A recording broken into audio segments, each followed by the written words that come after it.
Hello दोस्तों, स्वागत है आपका हमारे यूट्यूब चैनल पे। तो चलिए आज हम आप लोगों के लिए प्राचीन भारतीय इतिहास से रिलेटेड जितने भी कॉम्पिटिटिव एग्ज़ाम में क्वेश्चन आते हैं वो सारे एक ही वीडियो में लाए हैं। तो चलिए शुरुआत करते हैं। अगर आप हमारे चैनल पर नए हो तो प्लीज़ चैनल को सब्सक्राइब कीजिए, दोस्तों के साथ शेयर करना ना भूलिए। तो चलिए शुरुआत करते हैं। तो फर्स्ट क्वेश्चन है, भारतीय इतिहास का अध्ययन मुख्यतः कितने स्रोतों से किया जाता है? तो इसका सही आंसर है 3 स्रोत से। तो कौन कौन? साहित्य, पुरातात्विक, विदेशी विवरण। चलिए नेक्स्ट क्वेश्चन पे चलते हैं। इतिहास के साहित्यिक स्रोत कितने प्रकार के होते हैं? तो इसके साहित्यिक स्रोत 2 प्रकार के हैं, धार्मिक एवं लौकिक। चलिए नेक्स्ट क्वेश्चन चलते हैं। ऋग्वेद में कितने मंडल हैं? तो ऋग्वेद में मेरा टोटल 10 मंडल है। चलिए नेक्स्ट क्वेश्चन चलते हैं। सबसे प्राचीन वेद कौन सा है? तो सबसे प्राचीन वेद ऋग्वेद है। नेक्स्ट क्वेश्चन, गायत्री मंत्र किस वेद से मिलता है? तो गायत्री मंत्र ऋग्वेद से मिलता है।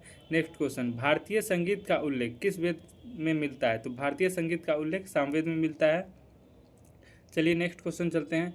यज्ञ विधि का वर्णन किस वेद में है? तो यज्ञ विधि का वर्णन यजुर्वेद में है।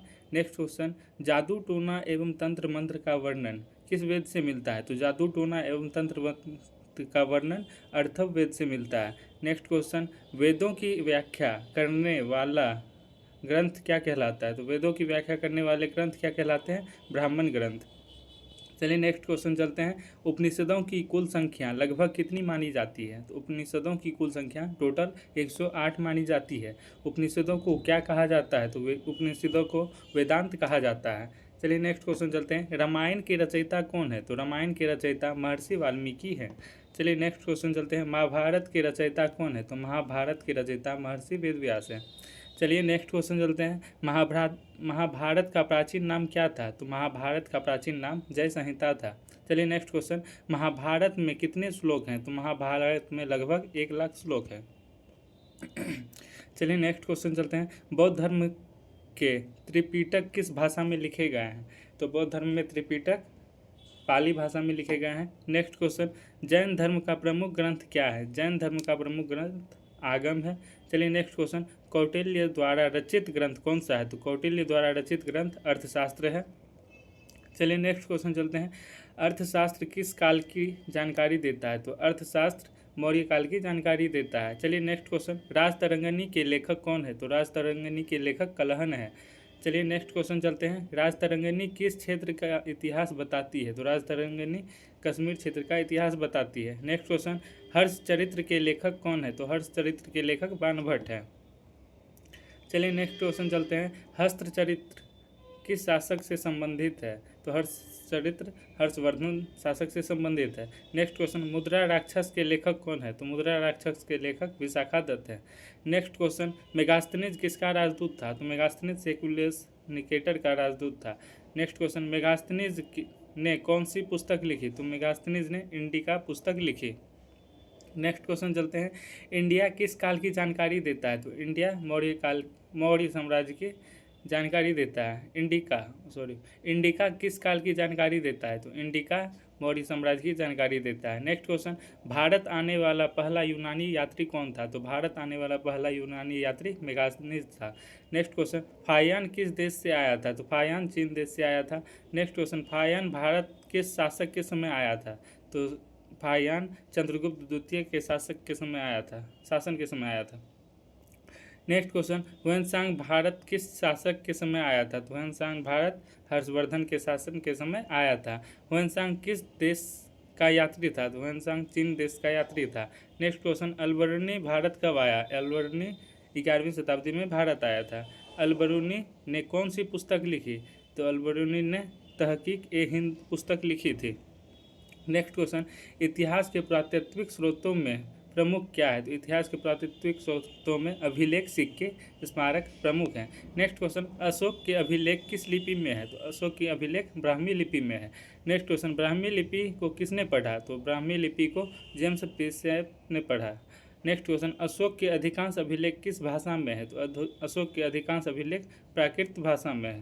नेक्स्ट क्वेश्चन, हाथी गुम्फा अभिलेख किसका है? तो हाथी गुम्फा अभिलेख खारवेल का है। नेक्स्ट क्वेश्चन, प्रयाग प्रशस्ति किसने लिखी? तो प्रयाग प्रशस्ति हरिसेन ने लिखी।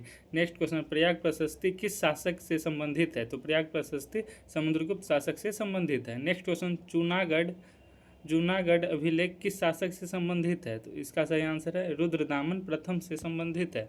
चलिए नेक्स्ट क्वेश्चन चलते हैं। सिक्कों के अध्ययन को क्या कहते हैं? तो सिक्कों के अध्ययन को मुद्रा शास्त्र कहते हैं। नेक्स्ट क्वेश्चन, अभिलेखों के अध्ययन को क्या कहते हैं? तो अभिलेखों के अध्ययन को अभिलेखन शास्त्र कहते हैं, अभिलेख शास्त्र कहते हैं। नेक्स्ट क्वेश्चन, पुरावशेषों के अध्ययन को क्या कहते हैं? तो पुरावशेषों के अध्ययन को पुरातत्व विज्ञान कहते हैं। नेक्स्ट क्वेश्चन, सबसे प्राचीन भारतीय सिक्के क्या कहलाते हैं? तो सबसे प्राचीन भारतीय सिक्के आहत सिक्का कहलाते हैं। चलिए नेक्स्ट क्वेश्चन चलते हैं। स्वर्ण सिक्के सबसे अधिक किस काल में मिले हैं? तो स्वर्ण सिक्के सबसे अधिक गुप्त काल में मिले हैं। नेक्स्ट क्वेश्चन, सिंधु सभ्यता की जानकारी का मुख्य स्रोत क्या है? तो सिंधु सभ्यता की जानकारी का मुख्य स्रोत पुरातात्विक उत्खनन है। चलिए नेक्स्ट क्वेश्चन चलते हैं। भारतीय इतिहास का सबसे विश्वसनीय स्रोत किसे माना जाता है? तो सबसे भारतीय इतिहास के सबसे विश्वसनीय स्रोत अभिलेख को माना जाता है। नेक्स्ट क्वेश्चन, प्राचीन भारत के इतिहास के पुनर्निर्माण में सबसे महत्वपूर्ण पुरातात्विक स्रोत क्या है? अभिलेख एवं सिक्के हैं। नेक्स्ट क्वेश्चन चलते हैं।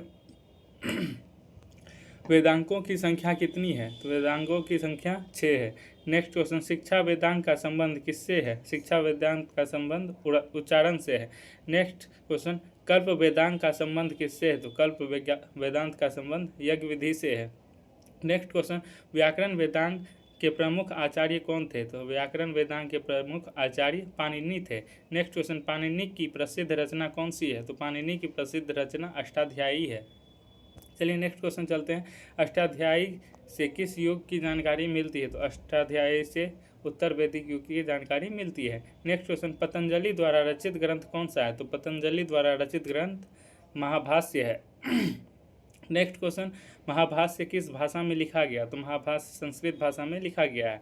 नेक्स्ट क्वेश्चन, पुराणों की संख्या कितनी मानी जाती है? तो पुराणों की संख्या 18 मानी जाती है। सबसे प्राचीन पुराण कौन सा है? तो सबसे प्राचीन पुराण मत्स्य पुराण है। नेक्स्ट क्वेश्चन, जैन साहित्य किस भाषा में रचा गया है? तो जैन साहित्य प्राकृत भाषा में रचा गया है। नेक्स्ट क्वेश्चन, बौद्ध साहित्य का प्रमुख संग्रह क्या कहलाता है? तो बौद्ध साहित्य का प्रमुख संग्रह त्रिपिटक कहलाता है। नेक्स्ट क्वेश्चन, त्रिपिटक कितने भागों में विभाजित है? त्रिपिटक 3 भागों में विभाजित है। नेक्स्ट क्वेश्चन, विनय पिटक में क्या वर्णित है? तो विनय पिटक में संघ के नियम वर्णित है। नेक्स्ट क्वेश्चन, शुद्ध पिटक में क्या वर्णित है? शुद्ध पिटक में बुद्ध के उपदेश वर्णित है। नेक्स्ट क्वेश्चन, अधिधम्म पिटक में क्या वर्णित है? तो अधिधम्म पिटक में दार्शनिक सिद्धांत वर्णित है। दीपवंश किस देश का इतिहास बताता है? दीपवंश श्रीलंका का इतिहास बताता है। महावंश किस भाषा में लिखा गया है? तो महावंश पाली भाषा में लिखा गया है।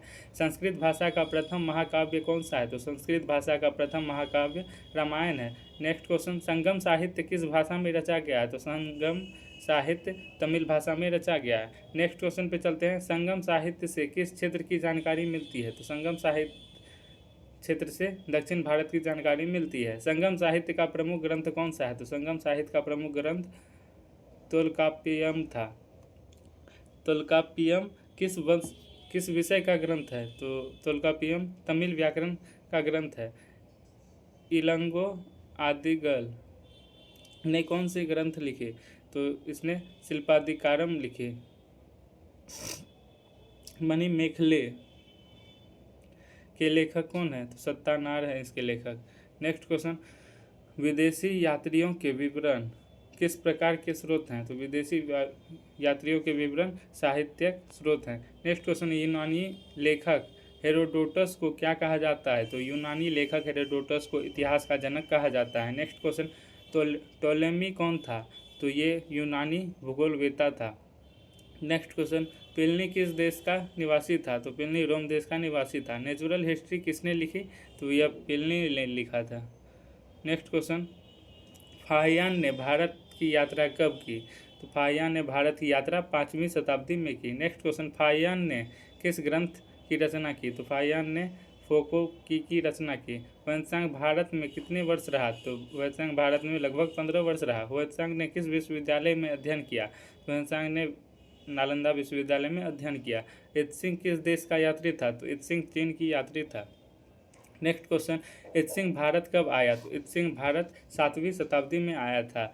नेक्स्ट क्वेश्चन, अलबरूनी किस शासक के साथ भारत आया था? तो यह महमूद गजनवी के साथ आया था। नेक्स्ट क्वेश्चन, किताब उल हिंद किसकी रचना है? तो किताब उल हिंद अलबरूनी की रचना है। नेक्स्ट क्वेश्चन, भारतीय अभिलेखों में सर्वाधिक प्रयुक्त लिपि कौन सी है? तो ब्राह्मी लिपि है। नेक्स्ट क्वेश्चन, खरोष्ठी लिपि किस दिशा में लिखी जाती है? तो खरोष्ठी लिपि दाएं से बाएं दिशा में लिखी जाती है। नेक्स्ट क्वेश्चन, ब्राह्मी लिपि किस दिशा में लिखी जाती है? तो ब्राह्मी लिपि बाएं से दाएं दिशा में लिखी जाती है। नेक्स्ट क्वेश्चन, अशोक के अभिलेखों को क्या कहा जाता है? तो अशोक के अभिलेखों को शिलालेख एवं स्तंभलेख कहा जाता है। नेक्स्ट क्वेश्चन है, अशोक के अभिलेखों की खोज में किसका योगदान महत्वपूर्ण है? तो अशोक के अभिलेखों की खोज में सबसे महत्वपूर्ण योगदान है जेम्स प्रिंसेप का। नेक्स्ट क्वेश्चन, बेसनगर अभिलेख किससे संबंधित है? तो बेसनगर अभिलेख हेलियोडोरस से संबंधित है। नेक्स्ट क्वेश्चन, हेलियोडोरस स्तंभ कहाँ स्थित है? तो यह बेसनगर में स्थित है। नेक्स्ट क्वेश्चन, नासिक अभिलेख किस शासक से संबंधित है? तो नासिक अभिलेख गौतमीपुत्र सातकर्णी से संबंधित है। नेक्स्ट क्वेश्चन, ऐहोल अभिलेख किसने लिखवाया? तो ऐहोल अभिलेख पुलकेशिन द्वितीय ने लिखवाया था। नेक्स्ट क्वेश्चन, ऐहोल अभिलेख के रचयिता कौन था? तो ऐहोल अभिलेख के रचयिता रविकृति था। नेक्स्ट क्वेश्चन, सिक्कों की किस प्रकार की जानकारी प्राप्त होती है? तो सिक्कों से आर्थिक एवं राजनीतिक जानकारी प्राप्त होती है। नेक्स्ट क्वेश्चन, भारत में सबसे पहले स्वर्ण सिक्के किसने चलाए? तो भारत में सबसे पहले स्वर्ण सिक्के विम कैडफिसेस ने चलाए थे। नेक्स्ट क्वेश्चन, इतिहास के स्रोतों को मुख्यतः कितने भागों में बांटा जाता है? तो इतिहास के स्रोतों को मुख्यतः 2 भागों में बांटा जाता है, साहित्यिक एवं पुरातात्विक। नेक्स्ट क्वेश्चन, धार्मिक साहित्य में कौन कौन से ग्रंथ शामिल हैं? तो इसमें वेद, उपनिषद, रामायण, महाभारत, पुराण आदि शामिल हैं। नेक्स्ट क्वेश्चन, लौकिक साहित्य का अर्थ क्या है? तो लौकिक साहित्य का अर्थ गैर धार्मिक साहित्य है। नेक्स्ट क्वेश्चन, प्राचीन भारत के राजनीतिक इतिहास की जानकारी किस ग्रंथ से मिलती है? तो इसकी जानकारी अर्थशास्त्र से मिलती है। नेक्स्ट क्वेश्चन, मौर्य प्रशासन की जानकारी का सबसे महत्वपूर्ण स्रोत क्या है? मौर्य प्रशासन की जानकारी का सबसे महत्वपूर्ण स्रोत अर्थशास्त्र है। नेक्स्ट क्वेश्चन, गुप्तकालीन इतिहास का सबसे महत्वपूर्ण अभिलेख कौन सा है? तो गुप्तकालीन इतिहास का सबसे महत्वपूर्ण अभिलेख प्रयाग प्रशस्ति है। नेक्स्ट क्वेश्चन, प्रयाग प्रशस्ति किस स्तंभ पर उत्कीर्ण है? तो यह अशोक स्तंभ पर उत्कीर्ण है। नेक्स्ट क्वेश्चन, अशोक के शिलालेखों का मुख्य विषय क्या है? तो अशोक के शिलालेखों का मुख्य विषय धम्म है। नेक्स्ट क्वेश्चन, अशोक के अभिलेखों को पढ़ने में सफलता किसे मिली? जेम्स प्रिंसेप को मिला था। नेक्स्ट क्वेश्चन, भारत में अभिलेखों की भाषा प्राय कौन सी थी? तो यह प्राकृत भाषा थी। नेक्स्ट क्वेश्चन, संस्कृत में प्राप्त प्रथम महत्वपूर्ण अभिलेख कौन सा है? तो संस्कृत में प्राप्त प्रथम अभिलेख जूनागढ़ अभिलेख है। जूनागढ़ अभिलेख किसने जारी कराया? तो जूनागढ़ अभिलेख रुद्रदामन प्रथम ने जारी करवाया। नेक्स्ट क्वेश्चन, सिक्कों के अध्ययन को अंग्रेजी में क्या कहते हैं? तो सिक्कों के अध्ययन को अंग्रेजी में न्यूमिस्मेटिक कहते हैं। नेक्स्ट क्वेश्चन, अभिलेखों के अध्ययन को अंग्रेजी में क्या कहते हैं? तो अभिलेखों के अध्ययन को अंग्रेजी में एपिग्राफी कहते हैं। नेक्स्ट क्वेश्चन, पुरालिपियों के अध्ययन को क्या कहते हैं? तो पुरालिपियों के अध्ययन को पेलियोग्राफी कहते हैं। नेक्स्ट क्वेश्चन, पंच चिन्हित सिक्के किस नाम से जाने जाते हैं? तो पंच चिन्हित सिक्के आहत सिक्के के नाम से जाने जाते हैं। नेक्स्ट क्वेश्चन, आहत सिक्के मुख्यतः किस धातु के थे? तो आहत सिक्के मुख्यतः चांदी धातु के थे। नेक्स्ट क्वेश्चन, भारत में सर्वाधिक स्वर्ण मुद्राएं किस काल में मिली है? तो ये गुप्त काल से मिली है। नेक्स्ट क्वेश्चन, समुद्रगुप्त की जानकारी का प्रमुख स्रोत क्या है? तो यह प्रयाग प्रशस्ति है इसका प्रमुख स्रोत। नेक्स्ट क्वेश्चन, विदेशी यात्रियों के विवरण किस प्रकार के स्रोत हैं? तो ये साहित्यिक स्रोत हैं। नेक्स्ट क्वेश्चन, फायन का उद्देश्य क्या था? तो फायन का उद्देश्य बौद्ध ग्रंथों का अध्ययन था। नेक्स्ट क्वेश्चन, ह्वेनसांग ने भारत के किस विश्वविद्यालय की प्रशंसा की? तो इसने नालंदा विश्वविद्यालय की प्रशंसा की। नेक्स्ट क्वेश्चन, इत्सिंग ने भारत में कितने वर्ष बिताए? तो इत्सिंग ने लगभग 10 वर्ष भारत में बिताए थे। नेक्स्ट क्वेश्चन, अलबरूनी ने भारतीय समाज का वर्णन किस पुस्तक में किया? तो इन्होंने तहकीक ए हिंद में किया था? भारतीय समाज का वर्णन। नेक्स्ट क्वेश्चन, पुरातत्व विभाग की स्थापना भारत में कब हुई? तो पुरातत्व विभाग की स्थापना भारत में 1861 में हुआ। भारत में पुरातत्व सर्वेक्षण विभाग की स्थापना किसने की? तो भारत में पुरातत्व सर्वेक्षण विभाग की स्थापना अलेक्जेंडर कनिंघम ने की थी। नेक्स्ट क्वेश्चन, अशोक के अधिकांश स्तंभ किस पत्थर से बने हैं? तो अशोक के अधिकांश पत्थर बलुआ पत्थर से बने हैं। नेक्स्ट क्वेश्चन, भारतीय इतिहास के पुनर्निर्माण में सबसे प्रामाणिक स्रोत क्या माना जाता है? तो सबसे प्रामाणिक स्रोत अभिलेख माना जाता है। नेक्स्ट क्वेश्चन, सिंधु सभ्यता की जानकारी का मुख्य आधार क्या है? तो सिंधु सभ्यता की जानकारी का मुख्य आधार पुरातात्विक उत्खनन है। नेक्स्ट क्वेश्चन, इतिहास लेखन का सबसे विश्वसनीय स्रोत कौन सा है? तो इतिहास लेखन का सबसे विश्वसनीय स्रोत अभिलेख है। अब इस अध्याय के लगभग सभी प्रमुख प्रतियोगी परीक्षा योग्य बिंदु कवर हो चुके हैं, जैसे कि Bihar police, SSC, railway, BPSC और यूपीएससी प्रीलिम्स में इसी प्रकार के प्रश्न पूछे जाते हैं। अगर ये वीडियो आपको अच्छा लगा हो तो प्लीज़ चैनल को सब्सक्राइब करें एवं दोस्तों के साथ शेयर करना ना भूलें। फिर मिलते हैं अगले नेक्स्ट वीडियो में इसी तरह से मैराथन क्लास के रूप में। तब तक के लिए जय हिंद, जय भारत।